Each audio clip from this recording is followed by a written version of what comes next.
Bonjour à tous, ici Paul Ponceau pour un nouveau podcast YouTube pour vous parler du cirque de la politique, de la géopolitique et de l'exopolitique et de notre cours en ligne numéro 1 sur le système de contrôle consacré à ce qui se cache derrière le cirque de la politique, de la géopolitique et de l'exopolitique. Donc, de par les différentes personnes que j'ai pu croiser dans le milieu de vérité, et pas seulement, beaucoup de personnes pensent que le cirque de la politique, tel qu'il est présenté aux actualités, est une réalité. Que en Occident, tout du moins, le paysage politique, ces différents partis qui ont des idées différentes et qui, lors d'élections, proposent des plans et qu'ils sont ensuite choisis démocratiquement par les populations. Or, ça, c'est quelque chose qui est totalement faux. Alors, beaucoup de personnes, et de plus en plus nombreuses, ont compris que le cirque de la politique, c'est littéralement un cirque, dans le sens où la plupart des politiciens, à partir d'un certain niveau, quel que soit leur parti, sont connectés à divers think tanks comme le CFR, la Trilatérale, le groupe B ou encore le Forum économique de Davos, et que ce sont littéralement ces think tanks qui dirigent le cirque de la politique. En fait, pour beaucoup de gens, la politique, c'est connecté au think tank.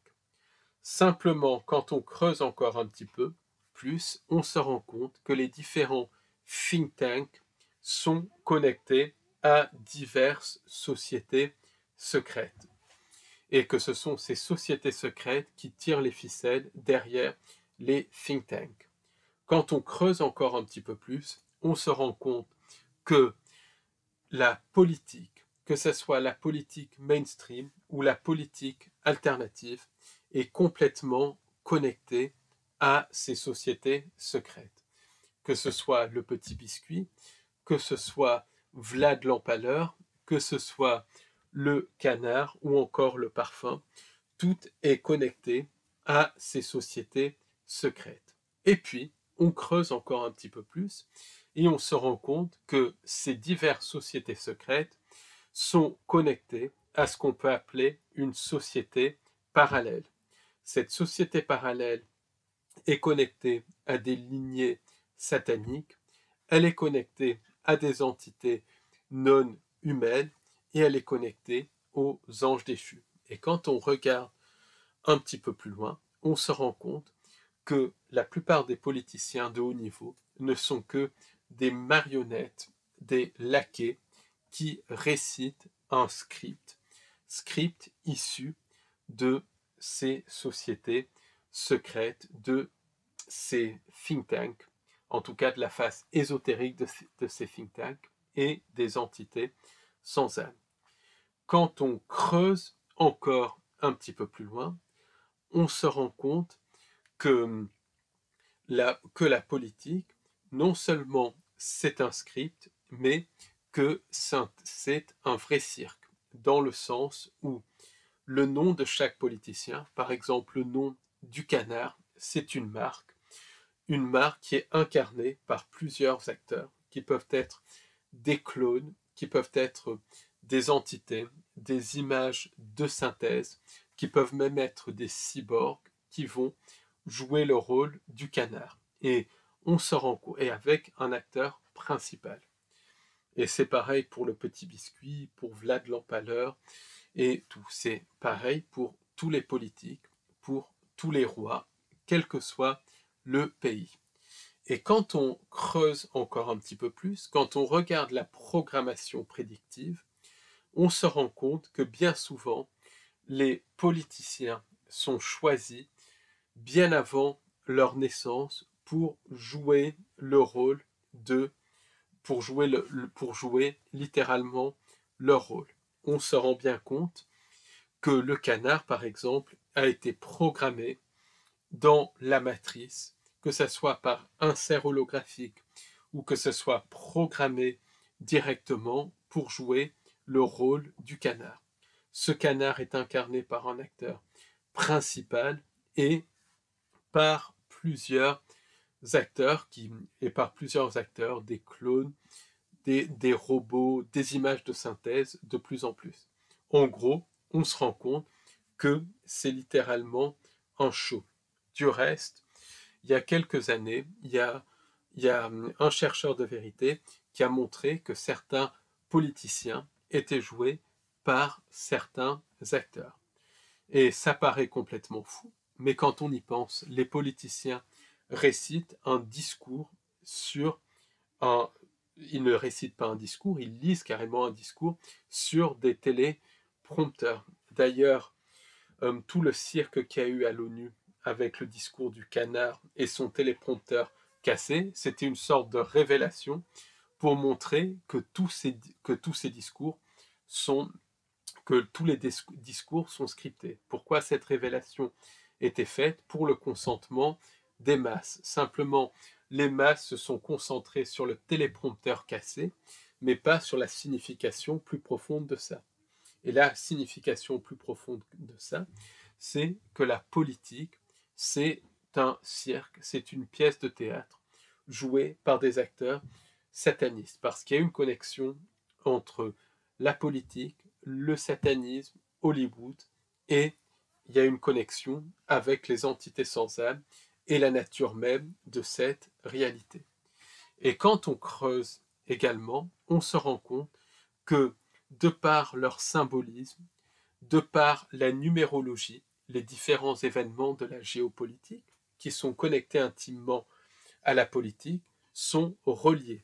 En d'autres termes, on se rend compte que notre réalité, c'est un programme qui se joue. On se rend compte qu'on est vraiment dans une matrice. Et beaucoup de personnes sont prises dans cette pièce de théâtre. En fait, ils pensent que le programme est une réalité, alors que c'est une pièce de théâtre. Ils pensent que c'est réel, que c'est comme c'est décrit dans les médias, à la télévision, alors que c'est une pièce de théâtre. Et justement, dans notre cours que l'on va donner en direct le samedi 15 novembre 2025 de 18h à 23h, on va justement parler de la finalité. Quel est le but derrière ce programme? Ce programme a une signification. Quelle est la signification de ce programme? On regardera également quel est justement que cache ce programme. Parce que derrière tout le cirque de la politique et de la géopolitique qu'on voit à la télévision, qu'on voit sur Internet, il y a autre chose. Et cette autre chose, c'est des scénarios en astral, dans le monde imaginal, qui sont programmés par des magiciens du chaos. Ces scénarios en astral agissent sur le subconscient et participent littéralement au contrôle mental, à la programmation mentale. Donc ça, c'est quelque chose qui est hyper important à comprendre. Depuis quelques années, même depuis une vingtaine d'années, l'exopolitique au ciel est à la mode. L'exopolitique, c'est quoi? C'est la lutte entre différentes factions pour justement contrôler l'humanité. C'est aussi les relations entre différents groupes extraterrestres. C'est ça l'exopolitique. Et l'exopolitique, elle a été étudiée par des chercheurs comme Alfred Lambremont-Webre et le docteur Michael Salla. Donc, au premier regard, on pourrait penser que la politique est un reflet de l'exopolitique, que certaines races extraterrestres soutiennent telle ou telle politique, que d'autres soutiennent un autre politique. Par exemple, pour tout ce qui est la Confédération galactique, elle soutiendrait le canard. Or, quand on étudie les témoignages de survivants du programme spatial secret, quand on étudie les témoignages de contactés et d'abductés, on se rend compte que le programme spatial secret, c'est une réalité absolue, que les abductions sont une réalité absolue, une réalité physique. Mais on se rend compte aussi que les abductés, les contactés, les survivants du programme spatial secret vivent des expériences qui sont des scénarios, autrement dit, des mises en scène par les entités sans âme. Et les entités sans âme vont à la fois se manifester sous leur vraie forme, qui est une forme de type gris, reptilien ou insectoïde, mais aussi se manifester sous des formes comme des galactiques et des entités d'apparence humaine. Pourquoi? Parce que les entités sont capables de modifier leur apparence. Donc quand on comprend ça, et ce paramètre avait été compris par justement les Amérindiens, les Celtes, les penseurs arabo-musulmans, même les gnostiques avaient compris avec le concept d'archonte qui modifiait leur apparence. Quand on a compris ce concept, on se rend compte que l'exopolitique, c'est aussi une énorme pièce de théâtre. C'est un jeu.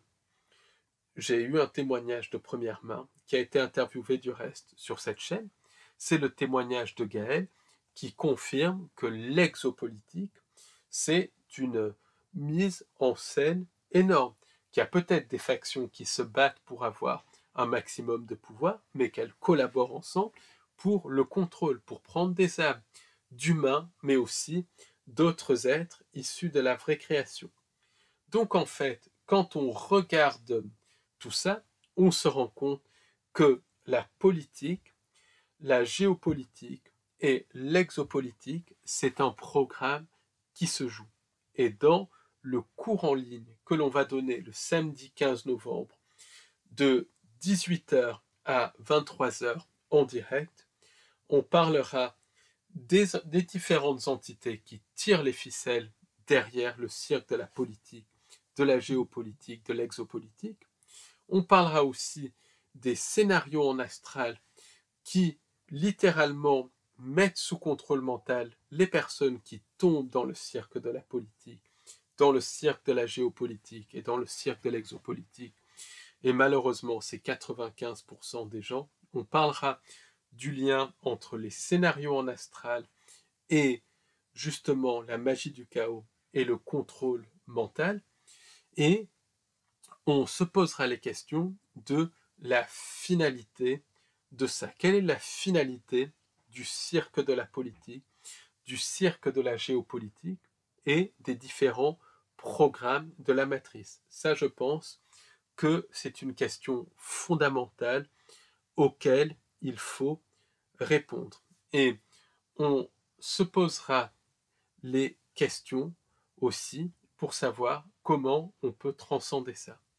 Et transcender ça, ce n'est pas participer au cirque de la politique. Au contraire, c'est vibrer au-delà, c'est utiliser nos capacités créatrices pour créer une réalité qui vibre au-delà du cirque de la politique.